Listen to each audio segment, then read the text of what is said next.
Alright, yo guys, so as many of you know, Venti's coming back in 1.4, and I've had Venti since I pretty much started playing the game back in September or October. So I have a lot of experience with Venti, and I figured I would give you guys my guide on using him and how you should build him early game, late game, weapons, artifacts, all that good stuff. This guide is going to be for support Venti only. If you're going DPS Venti and you're a maniac and for some reason that's what you want to do, this is not the guide for you. This is for actually using Venti properly as a support and getting the maximum potential out of your Venti. So we'll go ahead and start off with weapons. For 4 stars, the Stringless is probably the best in slot, gives you the most damage, gives you some elemental mastery for your swirls, has a decent base attack, kind of low, but for a 4-star it's decent. But you're mainly using this for the passive, which ramps up his E damage and his alt damage like crazy, and is probably his best in slot for 4-star. Next up, we have the Favonius Warbow. You get this for free in the game, so there's not really an excuse to use a 3-star bow on Venti. If you get far enough into the story, you get this bow for free. And once you have this bow, get a few levels into it, and your alt is pretty much up non-stop with Venti because of the passive and the amount of energy recharge this bow gives. I do think this bow is really good for a alt spamming build, but I think at a certain point, it's too much energy recharge for Venti because Venti does get energy recharge from his Ascension stat, and his talents and his E already give a bunch of particles that I don't think Venti needs this warbow. I think he'd be better off using the Stringless, but if you don't have the Stringless, the warbow works fine. Next up, we have the Sacrificial. In my opinion, Sacrificial is better than the Warbow because although it does give you less energy recharge, it doesn't go overboard with the energy recharge, and it works well with Venti's Ascension stat, and it can overall be more damage if your E procs twice, and it does have a higher base attack than the Favonius. Overall, pretty solid weapon. I don't think it's better than the Stringless, but if you don't have the Stringless, I would recommend this bow next. We are going to be getting a new weapon next patch as well for free, R5 completely for free.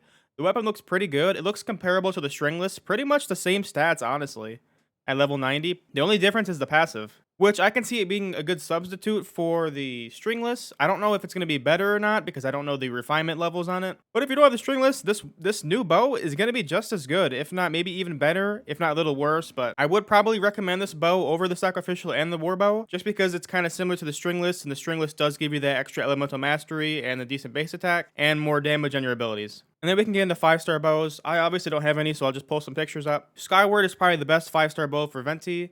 I know there's a new bow coming out for Venti next patch, but I don't think it's going to be as good because the base attack is a lot lower, and it has energy recharge as a substat, which honestly, it's got like 60 or 55% energy recharge. That's a bit overkill. You don't need that much on Venti. Granted, I don't know how much the refinements on the weapon are going to be. The refinements could be cracked and make the weapon better, but I don't think they will be. Regardless, I think Skyward is probably best in slot for Venti at the moment. Just the insane base attack, the insane stats it gives. Can't really beat that with any other bow in the game currently. And then Amos, I mean, you can run it. It's just extra attack percent. It's got a lower base attack. It's still higher than the 4 stars, but you could use it on Venti, but it'd probably be better off on someone else like Ganyu or Fischl, someone that you might actually use as a DPS in the future, and just slapping a Stringless on Venti, because the passive does nothing for him. That's pretty much it for weapons. Let's go ahead and look at artifacts. So obviously, what you're going to be looking for in Venti is the 4-piece Viridescent Veneer. It gives him more damage, increases the swirl damage, and makes him a better support by decreasing the resistance of whatever you swirled with. Like if your main DPS is Diluc, hit him with Pyro, switch over to Venti, press your E. They now have 40% lower Pyro resistance. Switch back to Diluc, use your other 2 E's, use your ult, there'll be a lot more damage. Probably the best set in the game currently for any support characters. I wouldn't recommend any other set on Venti just because this 4-piece makes him such a good support and nothing else compares to it. For substats that you're going to be looking for, you're going to be looking for crit rate and crit damage first, then attack percent,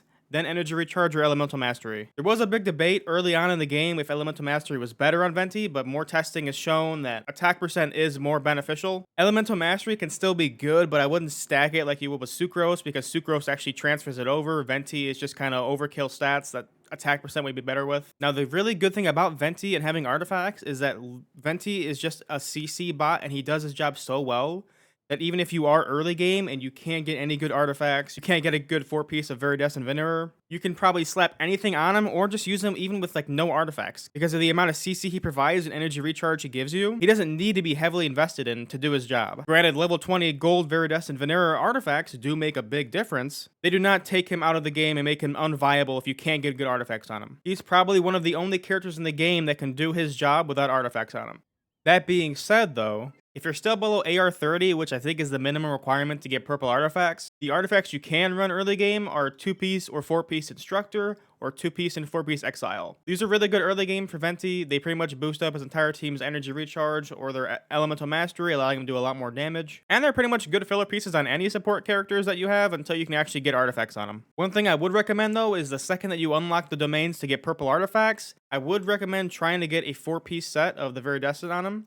They don't have to be the best artifacts in the game. They can be pretty dog. You're mainly just using it for the 4-piece, and you can obviously replace them in the future, but having that 4-piece really boosts your damage a lot if you're using Venti frequently. This is what I did when I could start farming them. I went and farmed a random 4-piece, all level 0, just threw him in my Venti, didn't invest into him at all, but he was allowing my Klee and my Razor to do a lot more damage, just because of how broken the 4-piece is. So that's pretty much it for artifacts. Next we can talk about his Constellations. C1, probably the worst constellation in the game for a 5-star character. You're not going to be aim-shotting with Venti. I don't know why you would use it. But if you are a whale and you're willing to push past it, the rest of his constellations do make him do a lot more damage, as well as make his team do a lot more damage. But if you're a light spender and you want to get constellations on Venti, I wouldn't recommend going for C1. It's not worth it, it's not very good at all, and it's probably a big waste of money, to be honest. Talents, don't level your normal attack talent at all. You're not going to be using that at Venti at all. If you are, you're cringe. We're not building him for physical damage. We're not building him as a main DPS. He is a support character, and that is his best role. So leave his normal attack talents at level 1. I was dumb in the beginning and I leveled it once. His E and his alt are what really matters for support, and pretty much overall in his entire kit. His E has insane scalings, which is also one of the reasons why Elemental Mastery is not very good on him, because attack percent ramps up your E damage by so much, and his alt also does a crap ton of damage as well. And it's pretty much what you use Venti for, is his alt. So as far as talent priority, you would want to go alt first, and then your E, and don't even bother leveling the normal attacks. You can if you really want to, if you have excess materials, but you could just save those for the next character coming out, or for another character you want to build. And then Embrace of the Winds, you know, his first talent level up. This allows you to reach higher places in the game. Pretty useful for the overworld. As far as combat goes, not that useful. You can't use it to do plunges for your characters in certain scenarios or dodge attacks. But you are missing out on that E damage, because instead of every 6 seconds getting one of these off, you have to wait 15 seconds for some more damage. But overall, it'd be more damage just waiting for your E cooldown to be on a shorter cooldown and more energy recharge. So I wouldn't suggest holding it down in combat. And then this talent is one of the best talents in the game. If you're using Venti with Diluc, the reason Diluc's alt seems like it's always up is because of this. Diluc's energy cost for his alt is like 40. Using Venti with Diluc after his alt is over literally just gives your Diluc 15 energy for free, which is kind of crazy. If you are going to invest in your Venti, one of the things you should invest in is getting his levels up so you can get him to unlock this talent, because this is game changing. That's pretty much it for talents. Now I'll get into the animation cancels for Venti. There's not a lot, but there is one. So I don't know if a lot of people know this or not, but when you use your E, it has that long cooldown until you can move again. But you can just use his E and start attacking mid-E, and it just cancels the animation right out. Not only can you just normal attack with that, you can E and then dash, you can do the jump.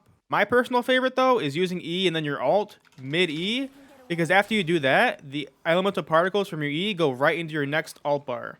So anytime you switch to Venti to use his alt, I would always recommend using your E before you alt. That way you can get the extra energy built up towards your next alt, and also cancel the animation midway through and not waste a bunch of time. Now Venti does have some downsides to him, one of them being the fact that his alt really does nothing against larger mobs, such as Rune Guards. As you can see here, I'll use my alt. It doesn't pull him in, and he can just literally walk out of it. Same with Geoviships, same with larger mobs, and same with bosses. You would think his alt would work on Child, but as you can see clearly here, yes, it's doing damage, but okay, well, he's not going to run out of it, I guess. Okay, well, that didn't really... So anyways, if you use your alt on Child, as you can see, he can just run out of it. It doesn't pull him in at all. You can see he's not moving toward it at all whatsoever. And then lastly, we can go into team comps. Not much to talk about here. He literally fits into any comp pretty well. Just throw him in any comp and he'll do his job. Team comps aren't that complicated for Venti. That pretty much wraps it up with the guide. There's not much else to showcase. I mean, I could do floor 11 and show you guys how easy it is, but I'll probably be saving that for streaming tomorrow. If you guys do want to hop by on my stream tomorrow, I would love to talk to you guys and get to know you guys. All you gotta do is subscribe and turn on notifications, and it should alert you. Or you can join my Discord. The link will be in the description, and I'll try and post when I go live tomorrow. If this guide does help you, make sure you guys drop a like as well. It really helps me out and my channel grow, and I really appreciate any support you guys give me. And I'll see you guys in the next one. Peace.